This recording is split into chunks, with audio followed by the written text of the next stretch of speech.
नमस्कार प्यारे विद्यार्थियों, आप सभी के लिए एक बहुत ही बड़ी खुशखबरी है। आप सभी मेरे बैकग्राउंड में देख पा रहे होंगे, राष्ट्रीय मिलिट्री स्कूल में एडमिशन यानी सेशन 2023-24 के लिए जो एडमिशन प्रोसेस है उसका नोटिफिकेशन जारी हो चुका है।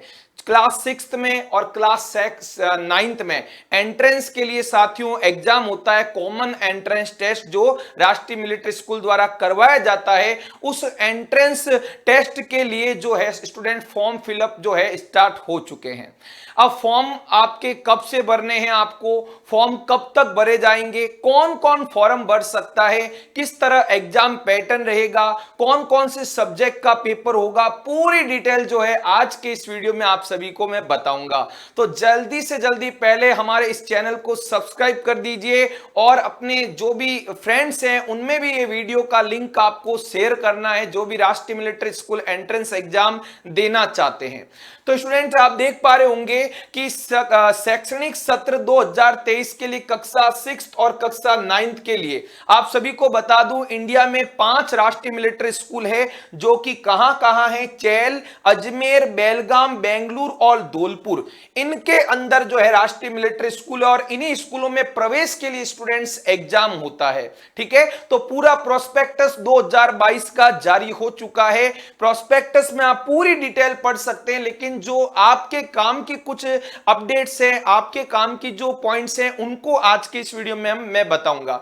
तो आप देख पा रहे होंगे साथियों, ये इंडिया का मैप है जिसमें आरएमएस चैल शिमला के अंदर, आरएमएस अजमेर और आरएमएस धौलपुर, ये दो जो राष्ट्रीय मिलिट्री स्कूल राजस्थान के अंदर है। उसके अलावा आरएमएस बेलगाम कर्नाटका में, आरएमएस बेंगलुरु भी आपका कर्नाटका के अंदर। टोटल 5 जो है राष्ट्रीय मिलिट्री स्कूल इंडिया में है और इनमें जो आपको यदि स्टडी करनी है तो एंट्रेंस एग्जाम देना पड़ेगा। क्लास 6 में एडमिशन के लिए देना होता है और क्लास 9th में एडमिशन के लिए यह एग्जाम आप सभी को देना होता है। तो पूरा सर्कुलर आपके सामने मैं लेकर आया हूं, आप इस पूरे सर्कुलर को अच्छे से देख सकते हैं। ठीक है, तो अपन जो है मुख्य पॉइंट्स की बात करें तो सबसे पहले यहां पर आप लोगों में से काफी स्टूडेंट देख रहे होंगे कि सर एलिजिबिलिटी क्या होती है। तो एलिजिबिलिटी की बात करें, मैं आपको एलिजिबिलिटी बता देता हूं, ध्यान से सुनना स्टूडेंट्स आप सभी को। ठीक है, तो आप देखिए फॉर्म कब से स्टार्ट हो रहे हैं। फॉर्म जो है 10 सितंबर 2022 को स्टार्ट हो चुके हैं और 10 अक्टूबर 2022 तक आप फॉर्म भर सकते हैं। यानी फॉर्म स्टार्ट हो चुके हैं स्टूडेंट, 10 अक्टूबर 2022 तक आपको भर देना है। और जो रिटन एग्जाम होगा, फॉर्म भरने के बाद जो एग्जाम होगा उसकी डेट अभी तक नहीं आई है, वो आपको एसएमएस या ईमेल के थ्रू बता दी जाएगी जो आप फॉर्म में भरेंगे। ठीक है, और जनरली एग्जाम जो है इसी वर्ष हो जाएगा, दिसंबर में लगभग होता है, लास्ट संडे को या सेकेंड लास्ट संडे को एग्जाम जनरली कंडक्ट होता है। ठीक है, अब कौन कौन भर सकते हैं, काफी स्टूडेंट्स का डाउट होता है सर गर्ल्स के लिए क्या एलिजिबिलिटी है। तो मैं आपको बता दूं, जो एडमिशन टेस्ट होगा कॉमन एंट्रेंस टेस्ट आप देख सकते हैं, तो क्लास 6 और क्लास 9th के लिए होता है और दिसंबर में होगा, पर डेट अभी नहीं आई है और ओएमआर बेस्ड होगा। ठीक है, एमसीक्यू बेस्ड पूरा ये टेस्ट होगा।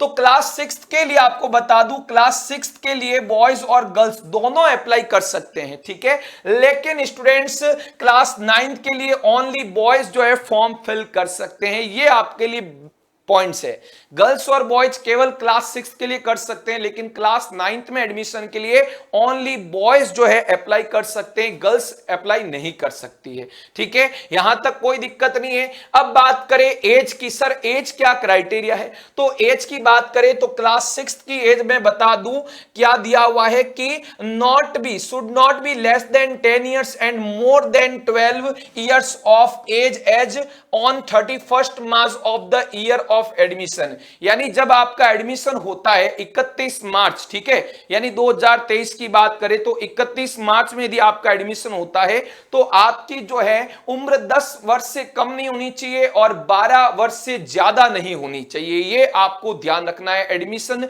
जिस वर्ष में आपका होता है उस सेशन की, उस वर्ष की जो 31 मार्च है उस समय की बात कर रहे हैं। और क्लास 9th के लिए बात करें तो 13 साल से कम नहीं होनी चाहिए आपकी एज और और 15 साल से ज्यादा नहीं होनी चाहिए। ये आप लोगों को पॉइंट्स जो है ध्यान रखना है, ठीक है, इनको आप क्लियर है। और मैं आपको ऐसे पॉइंट्स के आधार पे बताऊं तो आपकी जो जन्म दिनांक है 1 अप्रैल 2011 से, ध्यान से सुनना, 6th क्लास के लिए स्टूडेंट्स की बात कर रहा हूं, 1 अप्रैल 2011 से 31 मार्च 2013 के बीच होनी चाहिए। ये दोनों डेट्स में भी हो सकता है, वापिस सुनना, 1 अप्रैल 2011 से 31 मार्च 2013, ठीक है, इनके बीच यदि आपका बॉर्न डेट है, जन्म दिनांक है, तो आप फॉर्म भर सकते हैं। क्लास 6 के लिए हमारे स्टूडेंट्स देख पा रहे होंगे जो यहां पर अच्छे से बताया हुआ है, ठीक है। और क्लास 9 के लिए बात करें तो 1 अप्रैल 2008 से 31 मार्च 2010 के बीच यदि आपका जन्म हुआ है, बॉर्न डेट है, ठीक है, डेट ऑफ बर्थ है, तो आप फॉर्म भर सकते हैं, ठीक है, समझ गए। और ये दोनों डेट्स में भी यदि 1 अप्रैल या 31 मार्च में भी जन्म हुआ है तो चलेगा, आप फॉर्म भर सकते हैं। आगे बढ़ते हैं, फॉर्म की कोई प्रॉब्लम नहीं है, ठीक है। अब बात करते हैं स्टूडेंट्स रिजर्वेशन क्राइटेरिया की। रिजर्वेशन क्राइटेरिया पर भी ध्यान रखना है। देखिए, यदि स्टूडेंट्स आप डिफेंस कैटेगरी से हैं, डिफेंस बैकग्राउंड से है, तो 70% सीट्स जो है वो रिजर्व्ड है। किनके लिए स्टूडेंट्स? डिफेंस कैटेगरी के लिए, आर्मी, नेवी, एयरफोर्स से। तो डिफेंस बैकग्राउंड से है तो बहुत ही फायदा आपका होने वाला, 70% रिजर्वेशन है। और रिमेनिंग जो 30% रिजर्वेशन है वो ऑफिसर्स एंड सिविलियंस, यानी यहां पर भी डिफेंस को इंक्लूड किया गया है, ठीक है, सिविलियंस और ऑफिसर्स के लिए। अब 100%, 70 प्लस 30, 100% हो गया। लेकिन इसमें भी एक्स्ट्रा बताऊं तो आपको यहां पर जो है कास्ट वाइज भी रिजर्वेशन है। 27% स्टूडेंट्स किनके लिए है? ओबीसी, नॉन क्रिमिलियर, और 15% स्टूडेंट एससी के लिए, और 7.5% स्टूडेंट एसटी के लिए भी रिजर्वेशन है। इन दोनों कैटेगरीज में बात कर रहा हूं। लेकिन ध्यान रखना, ये जो है यदि आप ऑफिसर कैटेगरी में, यानी ये 30% की बात करूं, ऑफिसर कैटेगरी में ये रिजर्वेशन जो है इंक्लूड नहीं किया गया है, ओके। और दूसरी बात आप सभी को मैं बता दूं, ठीक है, यहां तक कोई दिक्कत है नहीं। यहां पर और भी रिजर्वेशन है, 50 सीट किनके लिए स्टूडेंट? रिमार्क्ड फॉर, ठीक है, remarked for wards of personnel killed in action, यानी जैसे सेना वगैरह के युद्ध होते हैं उनमें जो हमारे जवान शहीद होते हैं उनके लिए भी 50 सीट्स जो है रिजर्व है, ठीक है। आगे बढ़ते हैं, मुख्य पॉइंट की बात करते हैं और आपके लिए क्या इंफॉर्मेशन इसके अंदर जरूरी है। तो मैंने आपको बॉयज और गर्ल्स के लिए जो बर्थ ऑफ डेट बता दी है, और इसके अंदर भी आप देख सकते हैं लिखी हुई है, कहीं दिक्कत आपको नहीं आएगी, ठीक है। तो ये जो मैंने आपको डेट बताई है वो यहां लिखी हुई भी है। क्लास 6 के लिए मैंने बताया 10 से 12 के बीच एज होनी चाहिए, 1 अप्रैल 2011 से 31 मार्च 2013, ठीक है, ये ध्यान रखना।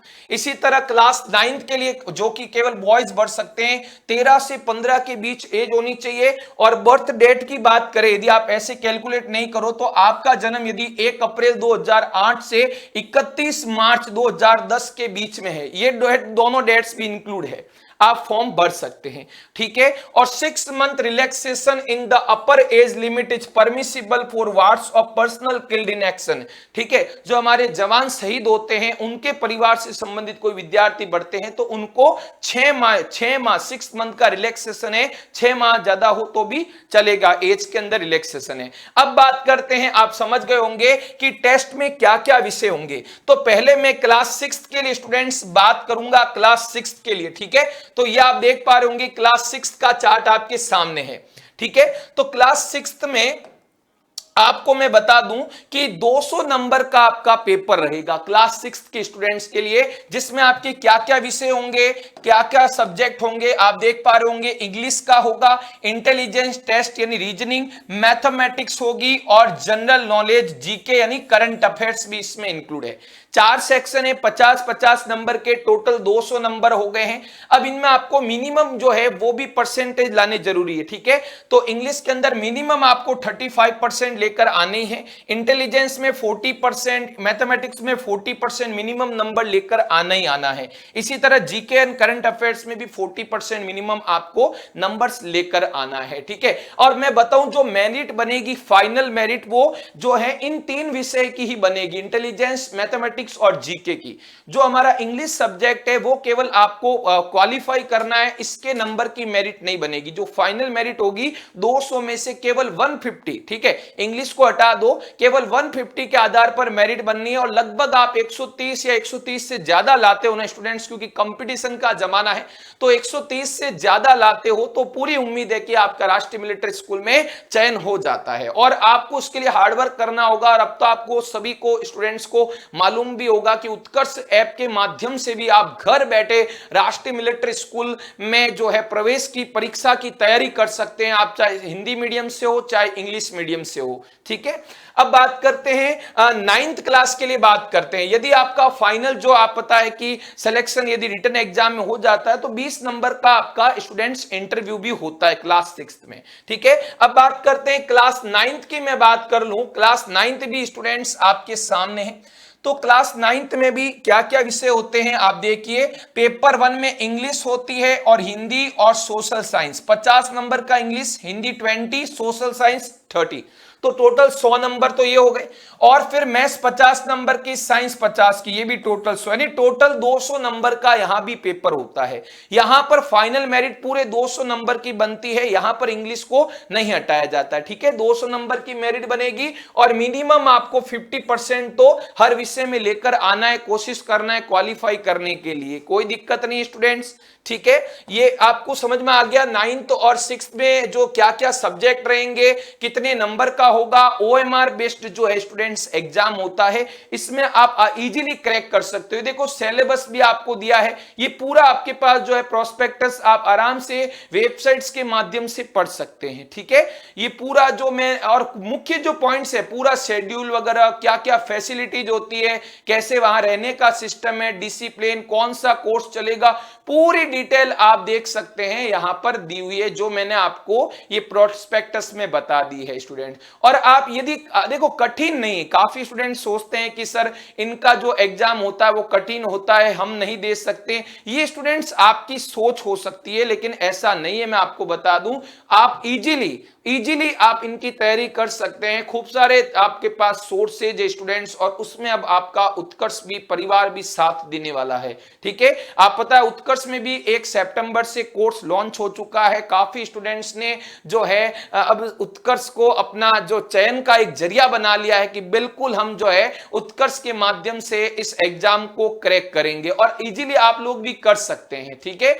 तो आप लोग आराम से जल्दी फॉर्म भर दीजिए। देखो स्टूडेंट्स, पीछे नहीं हटना है आपको, और आराम से इजीली क्रैक कर सकते हैं, ठीक है, कोई दिक्कत नहीं है। मैंने आपको पूरा इसका मेन जो पॉइंट्स होते हैं इस वीडियो के माध्यम से बता दिए हैं। और भी यदि आपके कोई डाउट हो तो आप कमेंट सेक्शन में जरूर बताइएगा, हम आपके कमेंट सेक्शन के रिप्लाई दे देंगे ताकि आपके डाउट्स दूर हो जाए। तो जल्द से जल्द फॉर्म भरना है, और अब आप घर बैठे भी उत्कर्ष ऐप के माध्यम से क्लास 6th या 9th में एंट्रेंस एग्जाम जो है उसकी तैयारी कर सकते हैं। Thank you.